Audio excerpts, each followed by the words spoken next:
Today is Earth Day, and how City of Frisco celebrates is we have Clean It and Green It. It's our citywide litter abatement event. What's the team name? Over 1,500 people registered, but we're still getting some people registering right now, so we're really excited to have a big turnout. We are picking up our environment in Frisco for Earth Day, so our environment is cleaner and healthier so people can enjoy it. Part of our Girl Scout pledge is to be kind and help others. We want to invest in the earth, the community, and just invest in the girls and know that this is their future, so we want to keep it clean. It's just really kind for the earth, and my birthday was 2 days ago, so I also really like Earth Day a lot.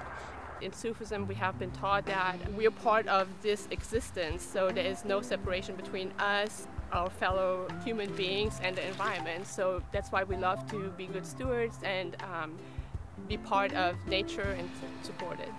We as humans, we produce stuff that's not healthy for the environment, and it's better for us to clean it up and put it through proper treatment. So far, I have been emptying out trash, picking up bags. After they get their trash, they come back to us and we drop it off in our dumpster here, and then we weigh that and we figure out how much litter we kept out of our streams, creeks, and ultimately from the different water reservoirs.